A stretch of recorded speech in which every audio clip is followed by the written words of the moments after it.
લડેંગે। જન આક્રોશ યાત્રા દક્ષિણ ગુજરાતના વલસાડના કપરાણાથી શરૂ થઈ અને આપણા આદિવાસી વિસ્તારમાં ડેડિયાપાડામાં જે પૂર્ણાહુતિ છે ત્યારે જે આ દક્ષિણ ગુજરાતમાં યાત્રા લઈને આવ્યા આદિવાસી સમાજનું દર્દ જેમણે મહેસૂસ કર્યું છે એમના સ્વાગત માટે આપણે એકવાર આદિવાસી હુંકાર બોલાવવાનો છે ને બોલાવવાનો છે મુઠ્ઠીવાળો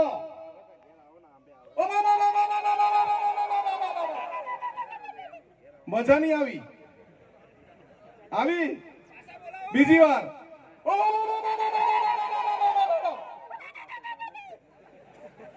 જન આક્રોશ યાત્રાના પ્રણેતા ગુજરાત પ્રદેશ કોંગ્રેસ સમિતિના પ્રમુખ અમિતભાઈ ચાવડા સાહેબ આપણી વચ્ચે ઉપસ્થિત વિરોધ પક્ષના નેતા તુષારભાઈ આપણી વચ્ચે ઉપસ્થિત શ્રીનિવાસજી આપણી વચ્ચે ઉપસ્થિત વિક્રાંત ભુરિયાજી કરસનદાસ બાપુજી તમામ આગેવાનશ્રીઓ બધાના નામ નથી લેતો।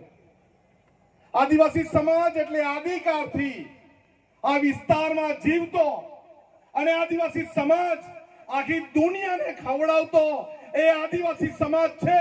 આદિવાસી સમાજનું આપણને ગર્વ હોવું જોઈએ અને હોવું જોઈએ ને। અત્યારે કેટલાક લોકો એવું માને છે કે આદિવાસી સમાજ માત્ર કડિયા મજૂરીનું કામ કરે છે, પણ આ આદિવાસી સમાજ આખી દુનિયાને આખા દેશને ચા પીવડાવવાનું કામ કરે છે અને દૂધનું ઉત્પાદન બી આદિવાસી સમાજ જ કરે છે ને। આજે આપણે આદિવાસી સમાજ જળ જંગલ જમીનને બચાવવા માટે સડકથી સંસદ સુધી આંદોલન કરી રહ્યો છે।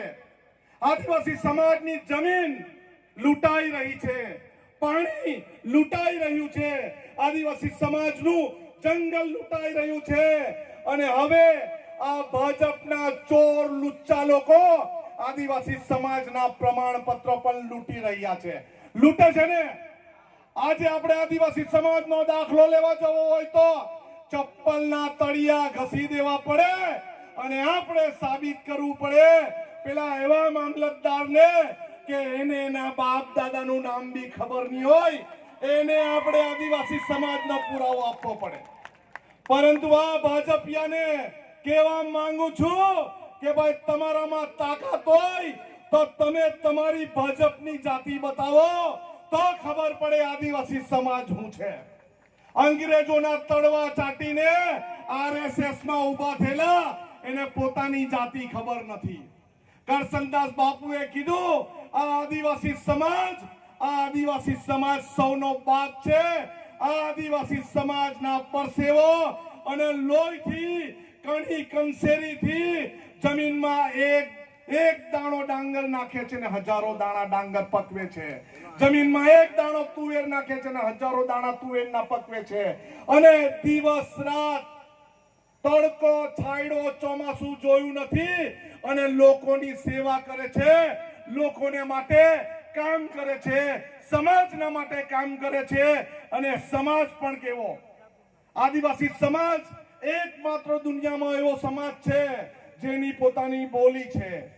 આદિવાસી સમાજ એકમાત્ર એવો સમાજ છે જેની પોતાની પરંપરાગત રૂઢિઓ રીતિ રિવાજો છે।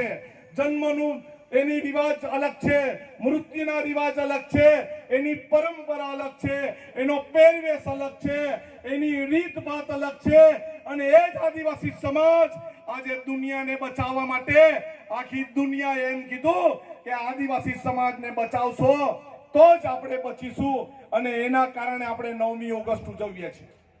9મી ઓગસ્ટે વિશ્વ આદિવાસી દિવસ ઉજવીએ છીએ।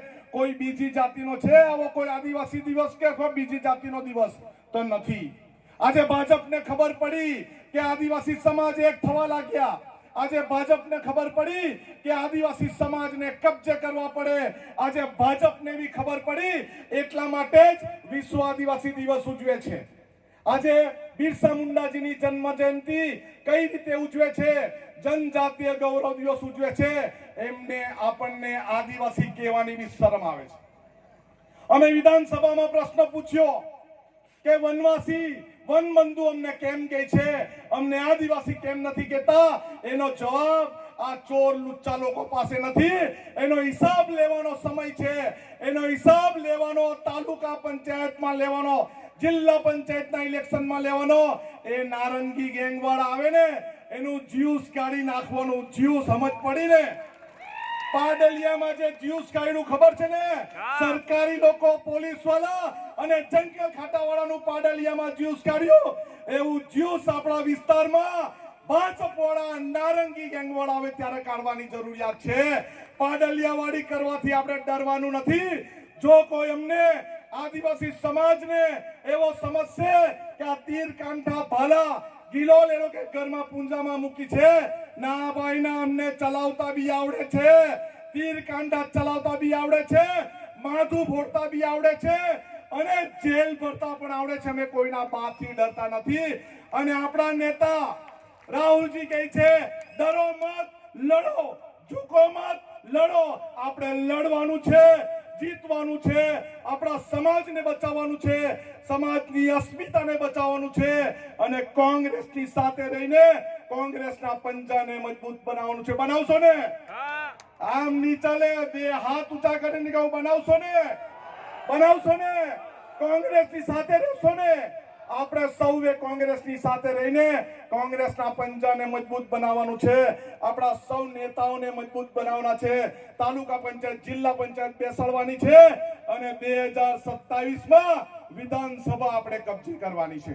સૌનો આભાર. સૌને જય આદિવાસી, જય જોહાર.